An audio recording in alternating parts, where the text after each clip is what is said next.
intrinsik, obsesi sudah ya. 3 lapisan itu sudah. Lapisan ekstrinsik itu juga tidak stabil, tidak sustainable, membutuhkan energi besar dan akan pudar bila tidak menemukan kesuksesan.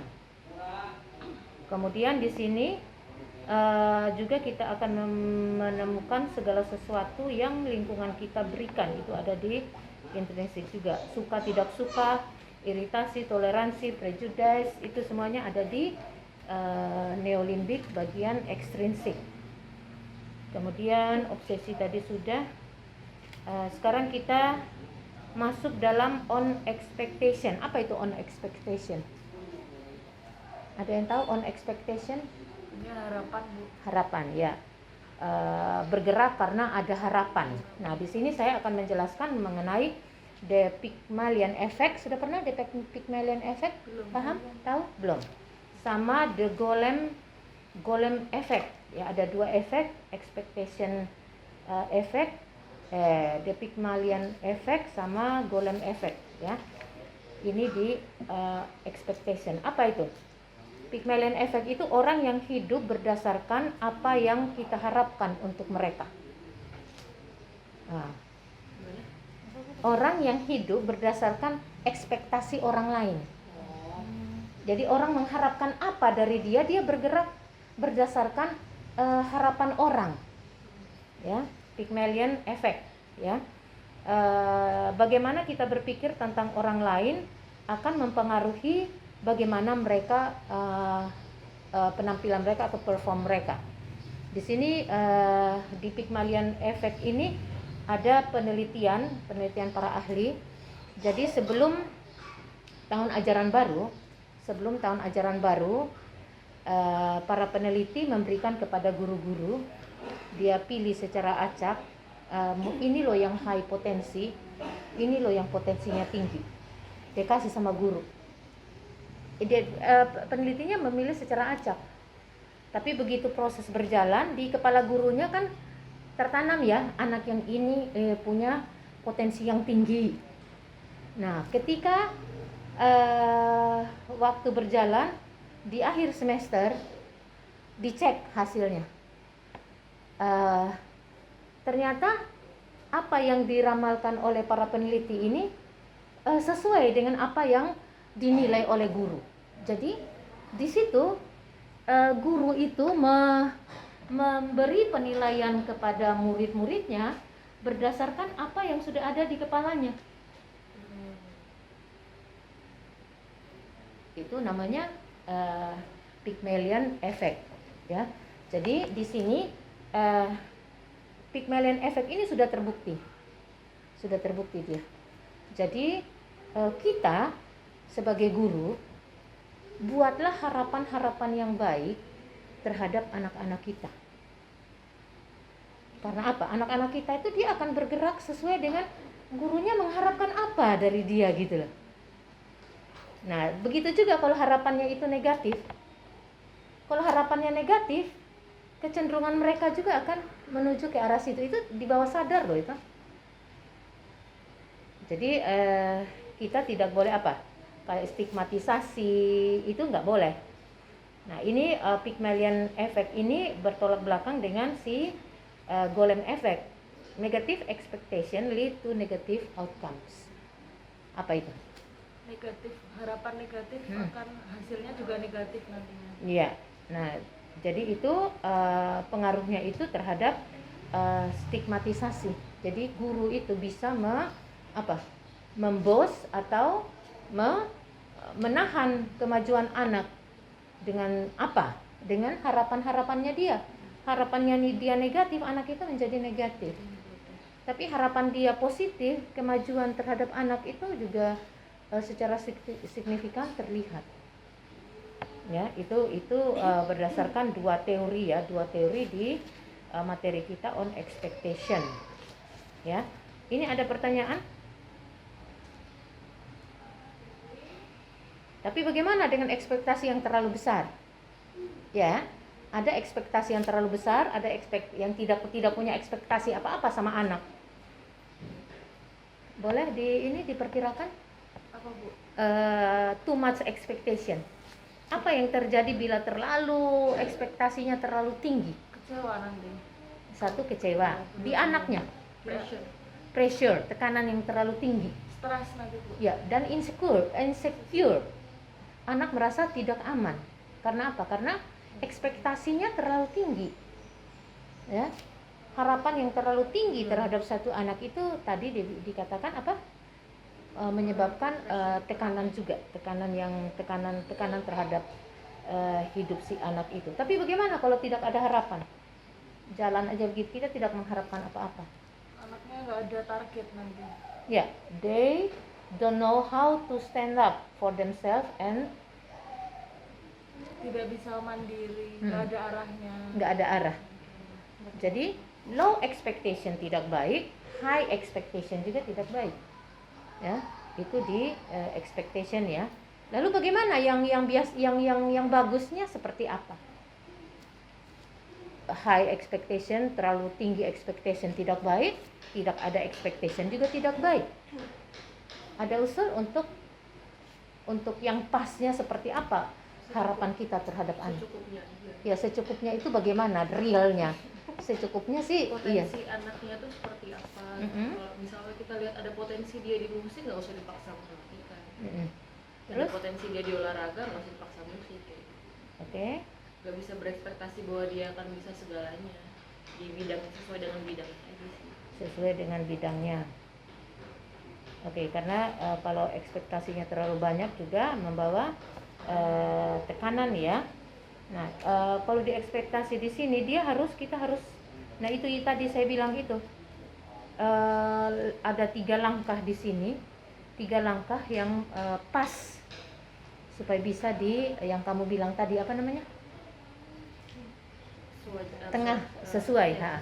Bagaimana supaya bisa sesuai? Ada ide?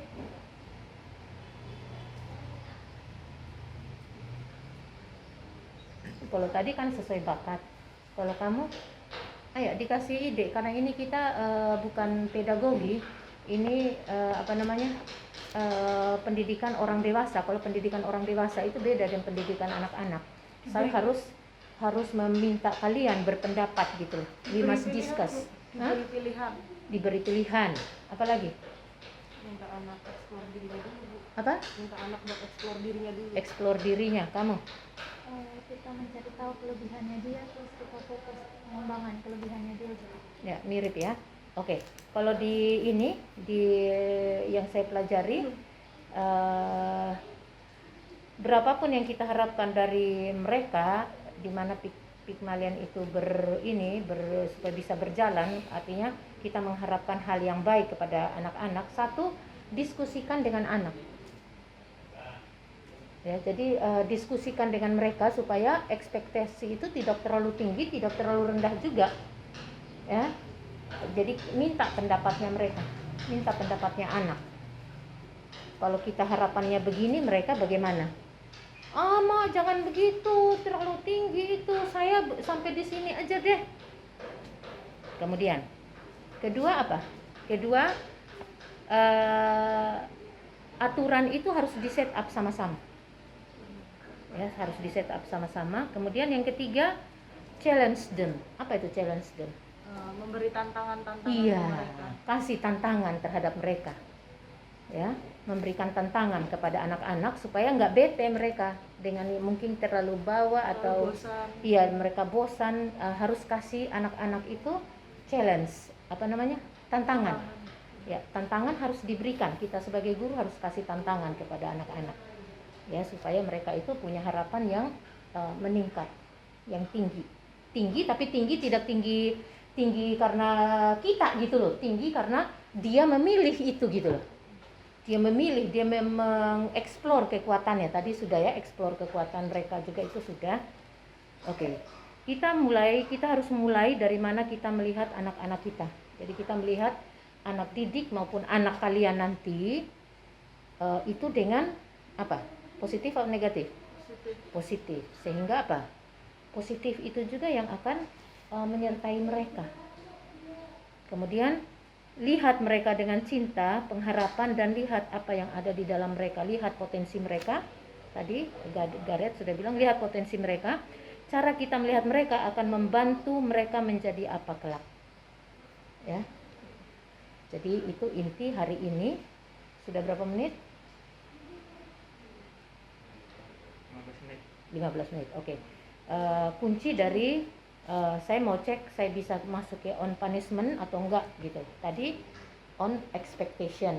Sekarang bagaimana dengan on punishment? Bagaimana kita menghukum anak? Jadi kalau tadi kita memberikan harapan, ini semua masih di dalam neolimbik ya. Bagaimana kita memberikan harapan? Ada berapa tadi? Ada dua teori. Teori apa saja tadi? Pygmalion sama Golem ya. Pygmalion effect, apa itu Pygmalion effect? Tadi? Pandangan kita terhadap anak mempengaruhi apa yang akan outcome seperti apa. Ya. Kalau yang satunya ini kan bertolak belakang Pygmalion dengan Golem. Golem effect? Jangan ngomong Ricky. Pygmalion Golem effect? Kalau Pygmalion lebih kepada harapan positif. Kalau apa sebaliknya Golem lebih cenderung memberikan ekspektasi bisa negatif. Jadi negatif expectation lead to negatif outcome. iya, yes, negative outcome. Jadi kita jangan pakai yang satu yang Golem effect ya. Kita pakai yang Pygmalion effect supaya anak-anak itu juga memiliki hal-hal positif. Oke, kalau masih ada waktu saya ke on punishment. Ini di secondary personality. Secondary personality apa? Secondary personality. Karakter yang kedua. Ya, karakter yang kedua ya. Karakter yang kedua ini berdasarkan aksi punishment and reward. Hukuman dan hadiah. Pembentukan karakter kedua karena adanya hukuman, hadiah. Iya, ada hukuman atau ada hadiah. Ini masuk di mana? Di intrinsik atau ekstrinsik? Masuk di ekstrinsik. Ya, extrinsic motivation. Ya. Jadi perilaku anak kita itu bisa dibentuk. Ini di sekolah-sekolah ya, hampir semua sekolah itu menerapkan ini. Punishment and reward, punishment and reward. Bahkan ada sekolah-sekolah yang memberikan apa? Poin atau poinnya hilang. Berperilaku negatif, poinnya hilang. Poin makin sedikit, kemungkinan dia poinnya habis, dia dikeluarkan. Apa yang dia mainkan? Apa yang sekolah mainkan di sini? Yang sekolah mainkan adalah punishment and reward. Ya, sebenarnya ini bagus, tapi lebih baik lagi kalau itu yang paling baik itu memang intrinsic motivation, motivasi yang dari dalam. Kalau kayak gini, kadang-kadang cepat pudar dia, semangat itu cepat pudar dan membutuhkan energi ya, seperti tadi kita bahas itu extrinsic motivation itu cepat pudar dia. Ya, awal aja dia semangat tapi kemudian dia menghilang dan butuh apa? Butuh penyegaran kembali, supaya dia termotivasi lagi. Tapi kalau intrinsic motivation habis nggak itu? Itu nggak habis karena ada di dalam gennya kita. Memberikan energi, dia tidak peduli hasilnya apa, tapi dia bekerja karena dia apa? Menikmati proses, ya, menikmati proses. Jadi prosesnya yang dia nikmati, bukan dia tidak pernah melihat hasilnya. Hasilnya itu hanya yang akan datang kemudian. Tapi prosesnya itu dia betul-betul menikmati. Nah, kalau kita dapat yang menikmati proses itulah yang benar. Ini benar juga memaksa orang, tapi kan pemaksaan itu kan dari luar gitu loh. Pemaksaan itu dari luar, bukan dari dalam. Yang paling bagus itu kalau itu keluarnya dari dalam, bukan dari luar. Artinya dari dalam diri kita. Tapi masalahnya lagi, kalau keluar dari dalam itu kan sudah ada di gen kita gitu loh. Gen itu kan nggak bisa diulangi. Ditata ulang kan enggak, itu sudah fix dari keturunannya. Nah, inilah kalau yang di intrinsic motivation. Tapi kalau di extrinsic motivation ini yaitu perlu punishment and reward. Nah, di sini ada aturan-aturannya kalau kita mau punish and reward. 1, jangan pernah mengancam di mana kita tidak pernah melaksanakan ancaman kita. Ya, kemarin sudah pernah ya ini ya. Karena dia akan merusak kerja otak. Ya. Dia tidak pernah tahu karena otak itu dia yang penting dia itu gini loh otak itu. Kalau itu berjalan dia tahu itu yang benar gitu. Kalau saya melanggar ini, saya akan kena ini. Nah, ini saya baru saja ini dengan anak-anak 2 anak perempuan ini tentang HP malam-malam. Harus ditarik HP-nya karena mereka kadang main HP itu sampai tidak tidur malam. Nah, akhirnya HP masuk. Kemarin sudah. Nah, hari ini mereka harus berusaha ini frame-nya, mereka berusaha di luar frame.